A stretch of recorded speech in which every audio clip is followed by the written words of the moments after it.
Stay tuned, everybody, because it's time for the Playin on Music Row podcast with your host, Fran.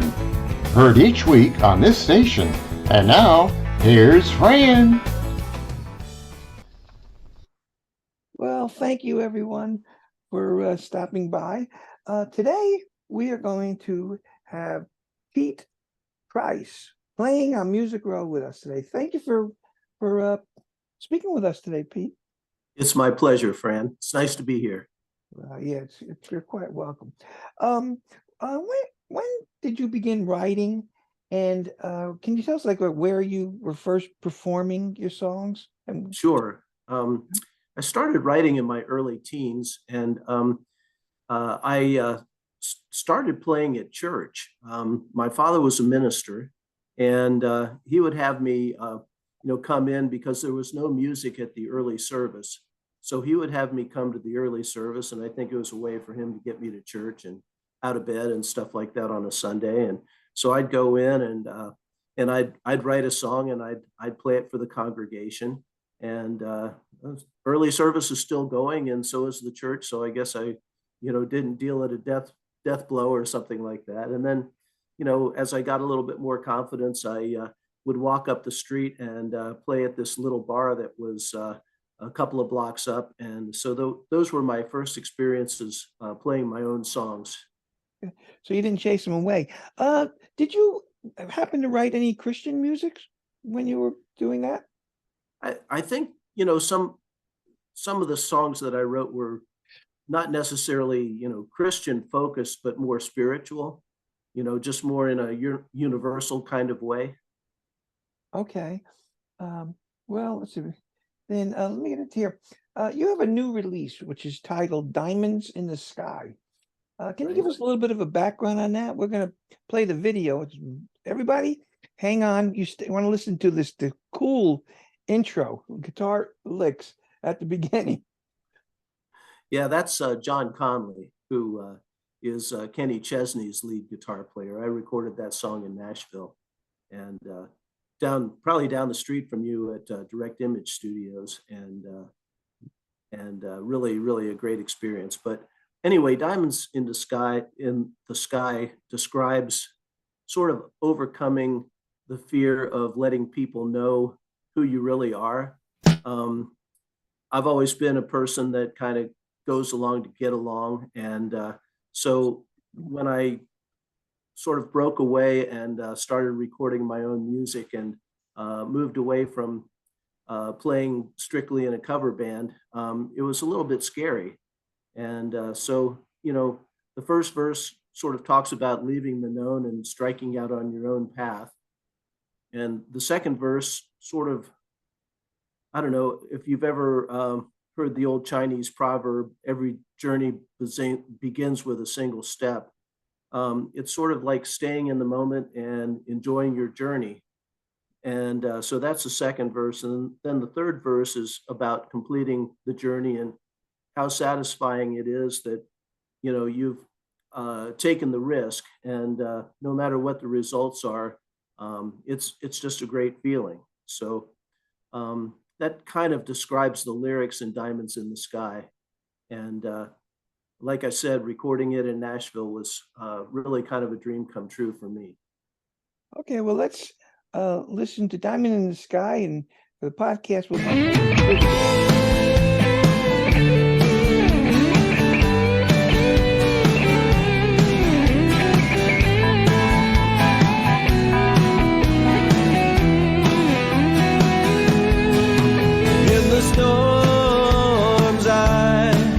sheets of rain beat fields of grain. Lightning rips the sky. I wait for the storm to abate. No more diamonds in the sky. I face the storm alone. Blue skies all gone, leaving me to carry on. There was a time in my life when I could not break free, and no one could hear my plea. When the sky was gray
been hidden by my pride. There was a time in my life when I could not break free from the notion of what was me. With the storm clouds so dark that I could not see that the moment would come. Yeah, the moment would come. Yeah, the moment was waiting for me. That the moment would come. Yeah, the moment would come. Yeah, heaven was waiting for me.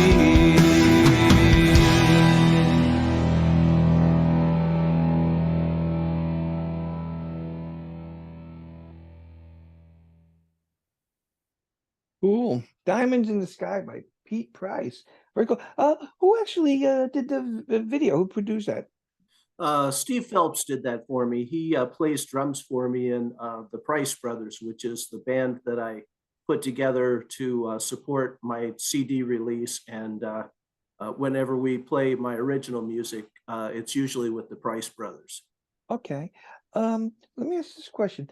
Where do you find that you get your ideas for the songs you write? Well, you know, a number of different places, but usually I just sort of see what is, you know, kind of running around in my consciousness at any given time. You know, I don't really have a set process as far as how I do it. Sometimes I'll just run across like a cool combination of words, and that might become the hook for the song, or it may just become the idea. And usually I wind up writing the music first, and I have kind of a process there where in the morning I get up fairly early, and the house is very quiet, and I've got usually around 3 hours to kind of get things done and kind of be quiet. And I will pick up my guitar for at least an hour, hour and a half. And so it depends on what I'm working on, really, when it comes to how I structure my practice time in the morning. But if I'm actually like developing songs, then that is sort of what I go toward. If I'm in sort of the touring phase, like I'll be this summer, or you know, just playing shows really, then I'll probably be spending more time on practice. But like currently, I have just recorded the demo of 15 songs for my second album, and right now I'm going through the process of listening to them and seeing what they lack and what they need, whether the melody lines are strong enough, whether the structure of the songs are good, whether they need bridges, maybe codas, something like that. So, you know, that's where I am right now in how I structure my practice time. But yeah, as far as, you know, writing songs, I usually have the music first, and then I have an idea as far as how I want the lyrics to go.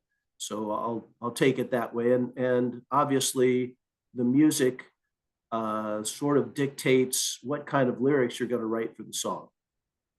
Yeah, okay, well, that's very good. You're in a lot of good company because I know a lot of very well-known writers that write from music. Yeah. So they do that.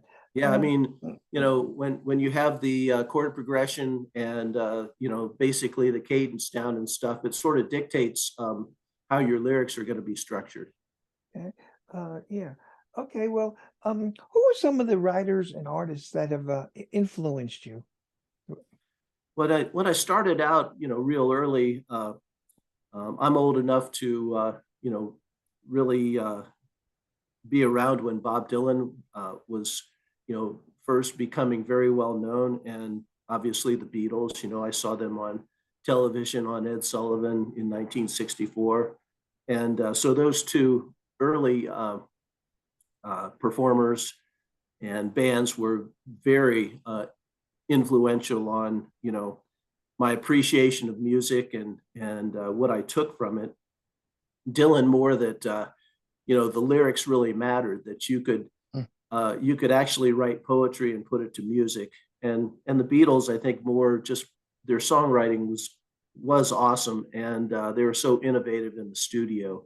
And then, you know, moving on, Jackson Browne and Dan Fogelberg, both singer-songwriters, and you know, they wrote songs more from the heart, you know, that were a little bit more personal, and so I kind of took from that you know, it was okay to maybe write a personal song. And then the Allman Brothers, just an amazing band, and they kind of got me more into the blues influenced rock that I like so much. And Greg Allman, I think, was a very underrated songwriter, and Dickie Betts too, really. But you know, that got me interested in playing lead guitar, and you know, so I've learned a lot of Dwayne Allman's and Dickie Betts's leads over the years and stuff, and still work on them sometimes when I have a chance. Then Crosby, Stills, and Nash and Young also were very influential, because the Fry's Band is a band that does harmonies on every song, and so we're basically a vocal band.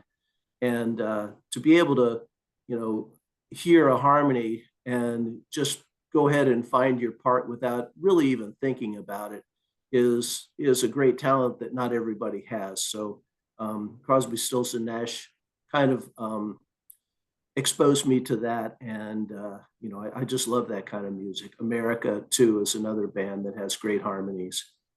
So yeah, and then, you know, moving into the present, you know, Joe Bonamassa, Jason Isbell, Danny Vera, Derek Trucks, John Mayer, you know, just to name a few. You know, that kind of gives me something to listen to sort of keep my music a little bit more current, so it can, you know, hopefully appeal to a new generation. Okay. Well, it was such a diverse list of artists. How would you describe your particular sound? I'd say it's mostly Americana, kind of, you know, heavier on rock and blues. But there's also some jazz and country influences in there too.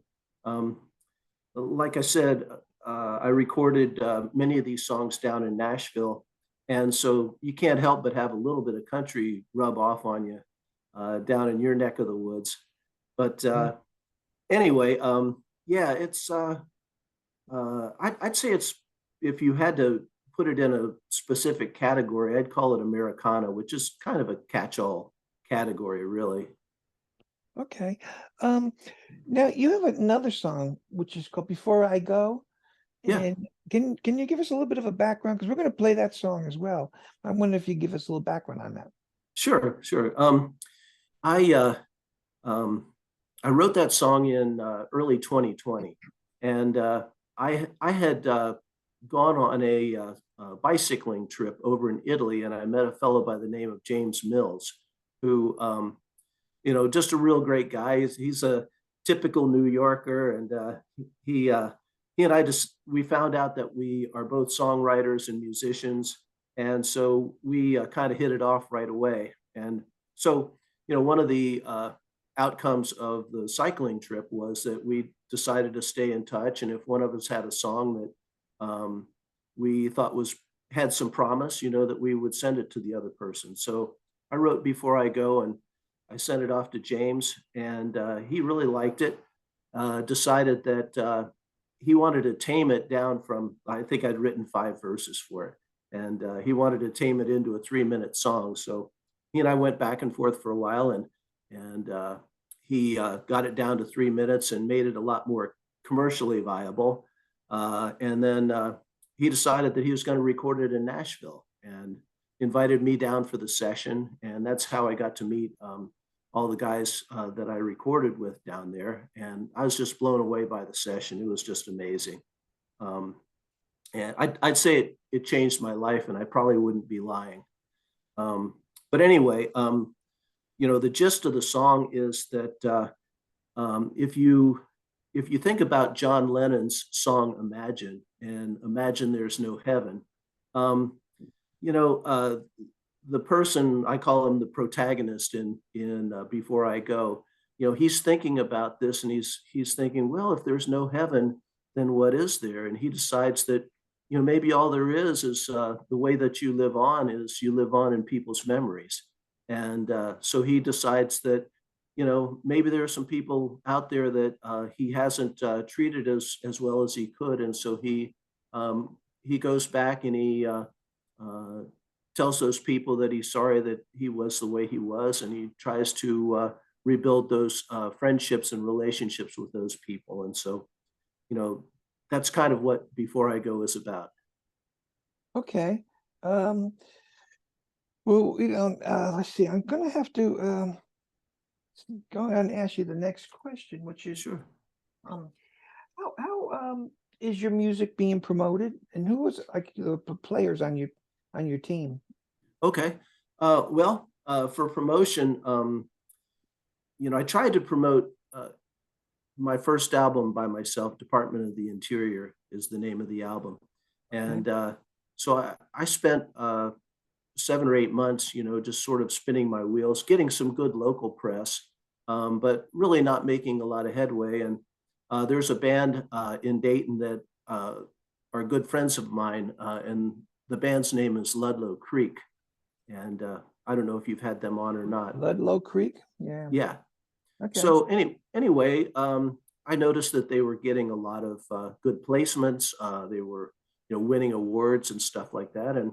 And so I asked them who was doing their promotion, and they told me it was Michael Stover with MTS Management. And so I sent my music over to Michael. They gave me his email address, and I sent my music over, and I heard right back from him. He said, "Hey, I think your music would, really go over very well, and so I'd be interested in, helping you get it out to a wider audience." So anyway, I thought about it for a while and finally decided, I'm going to do this. So at the first of the year, I signed up with Michael, and he's just done an amazing job for me. Okay. Well, we're going to play Before I Go now, maybe for you.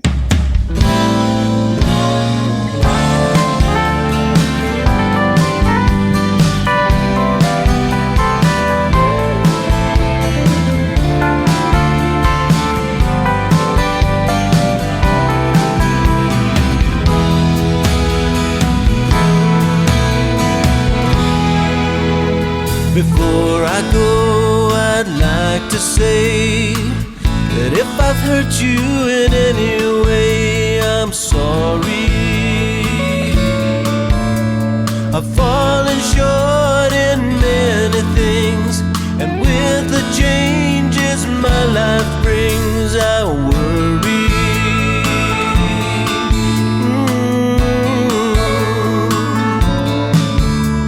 I've roamed and searched to find the truth through the ages and my troubled youth. I set my mind on distant stars, spent many nights in crowded bars, only to remain alone, lost and far from home.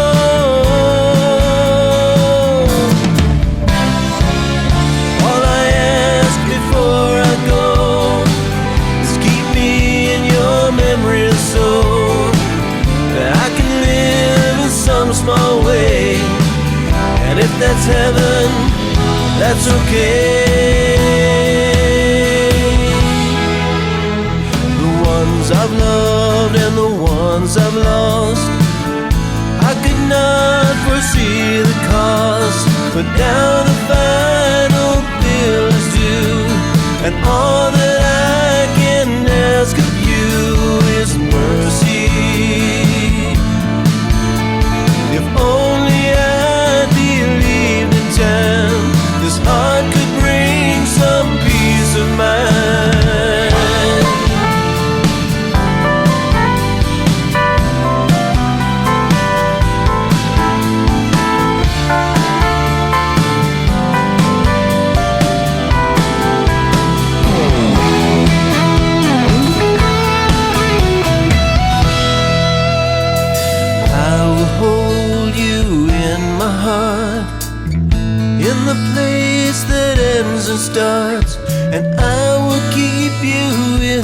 that space. With love we'll find a state of grace, and I hope that we will meet again. And in that time I'll have to say I love you. I love you.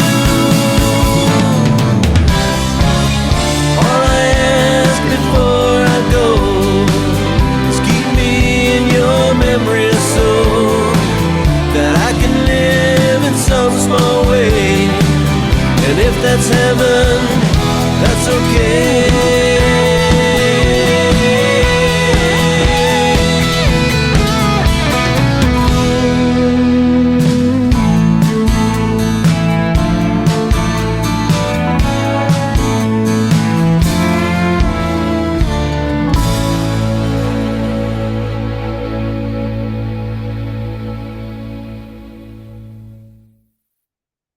Okay, so where actually was that recorded? That was recorded down in Nashville as well at Direct Image Studios. Okay. Well, you mentioned before you're going to be touring. Can you give us a little bit idea of like where you're going to be recording this year? We're basically going to be in Ohio this year. We'll be up and down the I-75 corridor, and we've played from the top of Ohio up near Put in Bay all the way down into Cincinnati. But we mostly stay in Ohio, and most of my shows will be with the Fry's band, which is the cover band that I play in, that I've been in for over 30 years. And I owe them, my first allegiance. But then I also have an acoustic duo that is called the Fairview Stringers, and we play a lot of my original stuff. We play mostly wine bars around the Dayton, Ohio area. And then the Price Brothers will have a few shows as well, and they're the band that plays all my original stuff. And actually, we're going to be heading into the studio here pretty soon to start recording album number 2. And so that'll keep us tied down a little bit as far as performing is concerned. But, all the guys that are in the band play in other bands. So we're all like super busy with live music this summer. Okay. Well, how can our listening audience, because you're going to be in a lot of different places, but how can our listening audience find out more about Pete Price and about your music and maybe like where you're going to be performing? Sure. I think the best way is just to go to my website, which is www.petepricemusic.com. So if you can remember Pete Price Music, and you put the WW at the front and the com at the back, you got it covered. So you can go there. You can get to all my music. You can get to the calendar for all the different bands, my social media pages, Facebook and Instagram, and my YouTube page, which I'm posting stuff to. Probably once a month, I try to put up like some new concert footage, and put up our lyrics videos. Before I go, the song that you just played will be going up probably sometime in late March, early April, and that'll be on my YouTube page. And then, you can also find me all over the streaming services, Spotify and Amazon and Apple Music and stuff like that, under Pete Price. And then my live stuff is, you can find it under the Price Brothers band. So there's a bunch of different ways that you can find me out on the internet. Okay, well, it should be very easy. Yeah, it should be. There's no spelling problems there. Yeah. Well, I've asked a lot of questions. Is there anything I haven't asked that you would like to say to the listening audience?